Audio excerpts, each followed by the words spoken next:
Hi everyone, I'm here with a quick video. I'm going to try to do a easy tutorial for you all today using a cone of cotton thread. This is a variegated of green and white, and my trusty fixed circular size 7. I'm just going to cast on 75. And you'll see just doing that. I have 2.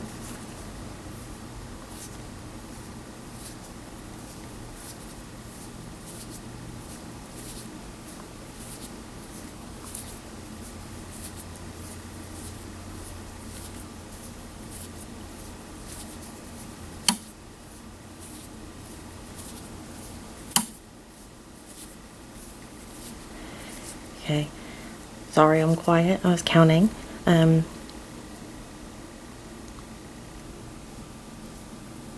Just making sure. I have 20 so far, and I'm just going to continue until I get to 75 here.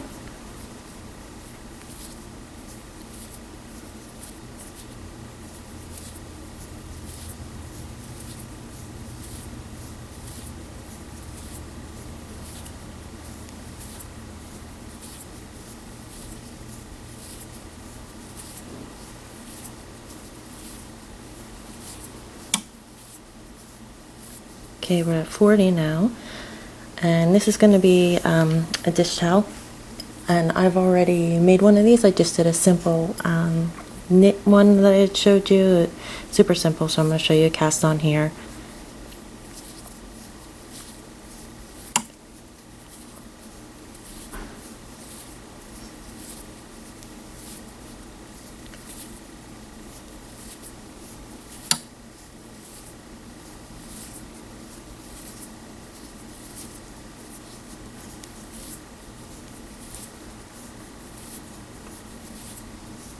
Okay, we're at 60, and I'm going to do it just like my other one. I'm just not quite sure if what pattern I'm going to use just yet, so I'll show you as I go, and we'll kind of do this together.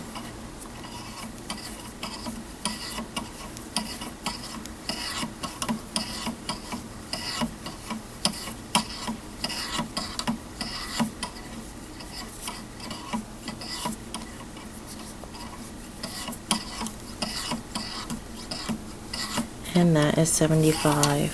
So I have a total of 75 cast on, and I could barely even get it in the frame for you guys. There you go.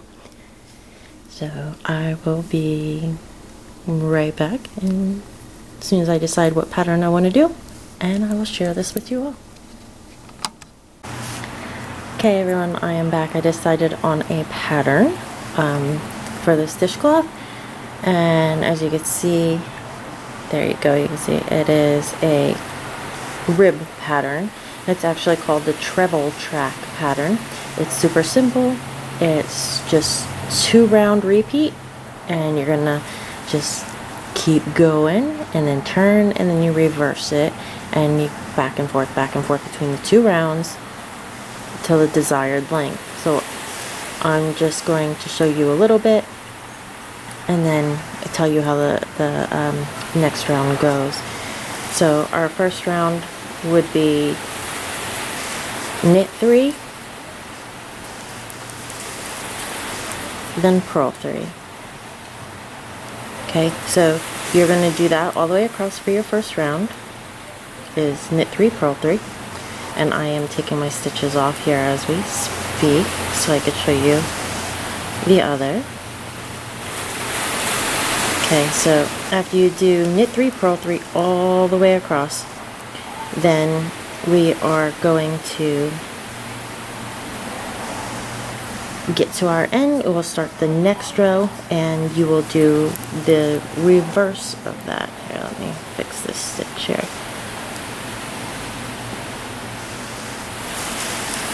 Okay, so we'll do the reverse of that. So where we did knit 3, purl 3, all the way across for our first round, so knit 3, purl 3, knit 3, purl 3, knit 3, purl 3, and you keep going. When we get to the end of our row, we'll start again, and this time instead of knit 3, purl 3, we are going to do purl 3,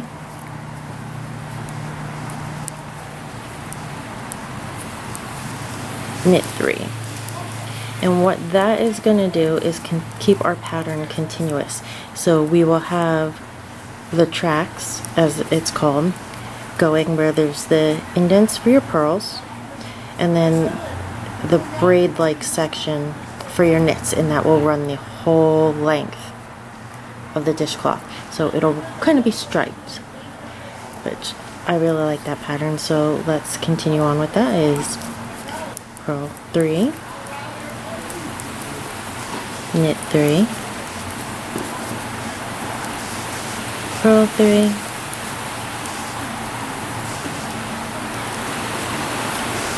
knit 3,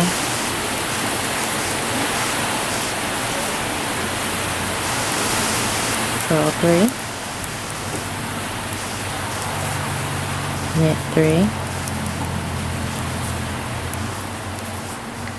purl 3, knit 3,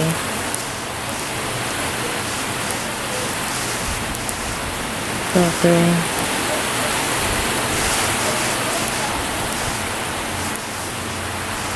knit 3. This really is a beginner pattern, and it is another simple one that you can do while you're listening to an audiobook, watching TV or Netflix, whichever you prefer, sitting and talking with family and friends, because it really doesn't take much focus to work on, and you'll have this really lovely pattern. And when you look on the back, it'll be reversed, so the purl stitches will be knit on the back, and the knit stitches will be pearls on the back side.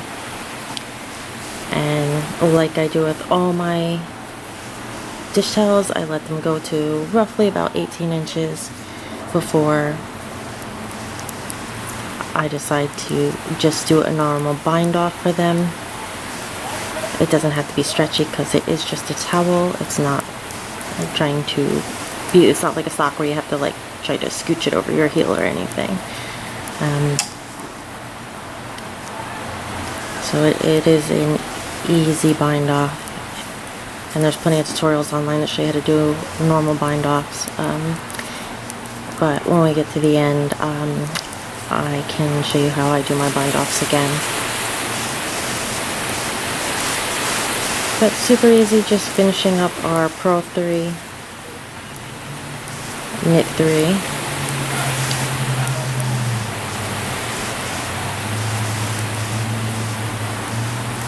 and that is the end of our second round.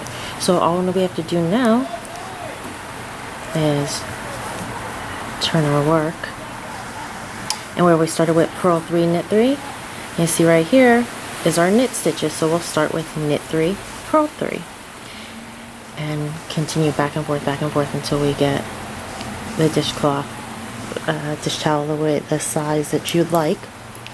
And I did finish the last one that I worked on, and it is really pretty. It is a perfect size for me here, and I like to fold mine in 2/3 and then hang them over my oven. But this one I just did in your normal garter stitch, which is just knit. When you get to the end, knit. So this one isn't much different, just you're putting some ribs in. So where these are, we're actually making just the knit and purl, we're doing the alterations. So I hope you guys enjoyed this so far, and I will be back with you to show you how to bind off when we finally reach our desired length. Okay, I am back to show you my bind off. I'm going to bind the whole thing off with you. I'm just going to knit the first one, knit your second, pass that first stitch over, one's bound off, knit, pass over. I'm just going to continue that all the way across. I love making these dishcloths, dish towels. They last much longer. They're perfect as gifts. They give you a sense of accomplishment, and they really don't take too long. Even if you get soreness in your hands, you can only do a little at a time. These are perfect because you can see how much how much you accomplish in the time that you're taking that time to listen to an audiobook or watch a little TV to catch up on your news or shows or whatnot. So you have something to show for that time too. If you're anything like me, you kind of feel a little guilty taking that little break. Even though it is necessary, I still have that guilt, so I try to always be doing something.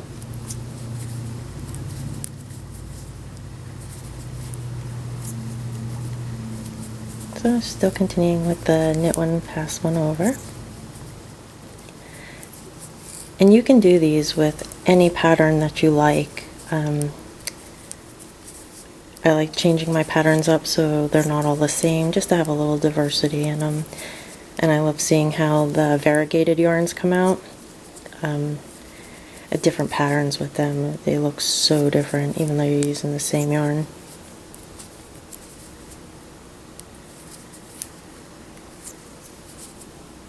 And these make great little sets to give as gifts, or even just for yourself, or if you're one of those crafters that do it for the craft fairs and stuff like that, these would definitely sell pretty well.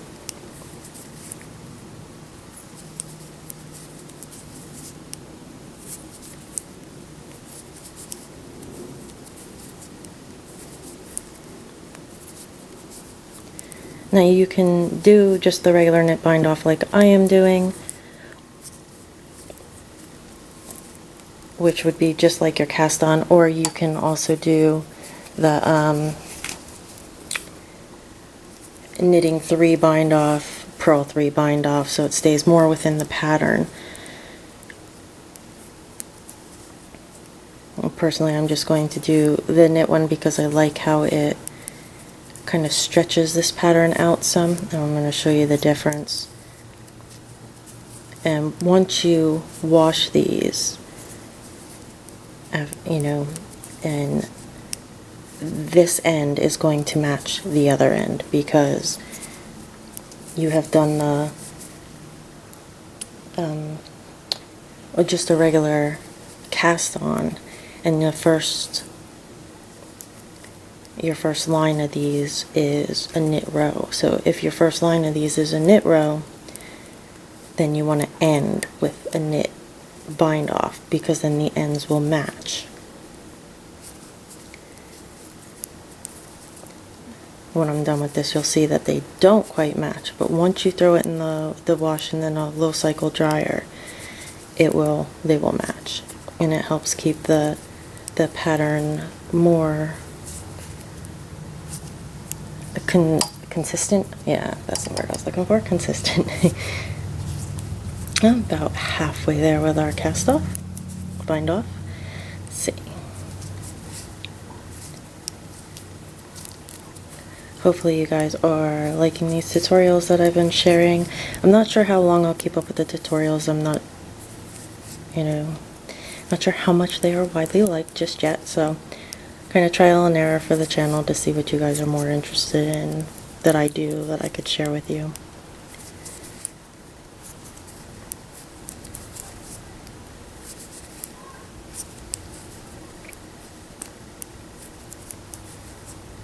I do also do digital art, and I do have a site where I sell that art, so if you are interested in that, just check my social media links that are on my about page, and on there are links on the YouTube home site in my banner. So that way you can see me on other social media if you're interested. I do post other things on the other social media sites that are not shown on here. And I'd love to see you guys on the other venues. Okay, getting closer here with our bind off. I can show you the finished project here shortly.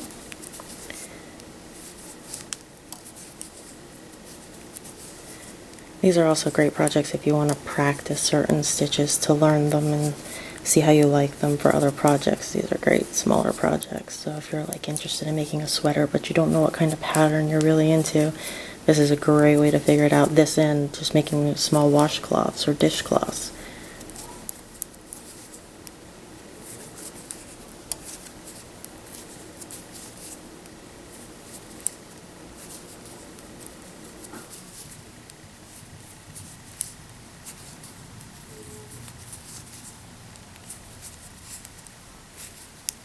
See, in that short amount of time, we just have a little bit more left here.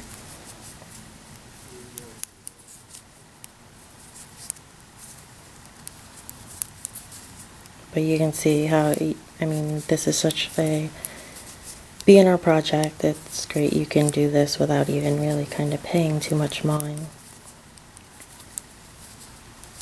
Even the bind off's pretty simple in itself.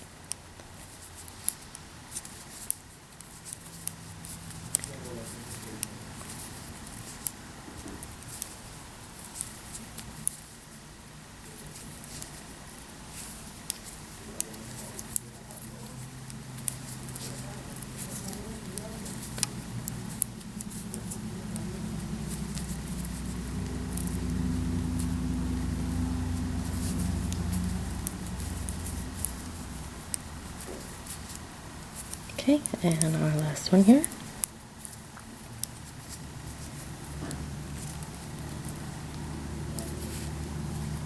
And there we go.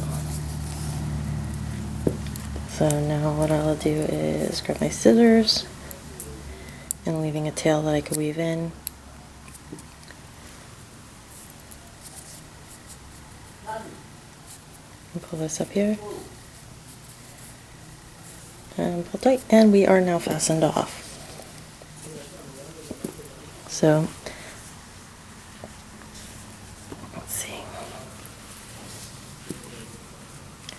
Put my ends together so you can see that they are close. Still getting the same? There you go. But when you pull this out, they are exactly the same pattern. So once we wash and dry them, this will shrink up a little bit because it is cotton, but that's why we do it in a low setting so it doesn't decrease much. But this is the ribbing pattern and I love it, and I love how this variegated worked out. You can see just the striations. I love it. I love the green. So now I have two most recent ones here. The ribbed pattern and my garter stitch. So you could see the difference between them. They are both the same size. But you can see how unique those patterns really are and the difference that it does make. But even together, the blue and the green, they look really pretty. But I just wanted to share that with you guys. If you make any on yourself, let me know in the comment. And I hope to see you all in the next video. Have a wonderful day. Thanks for joining me. Bye.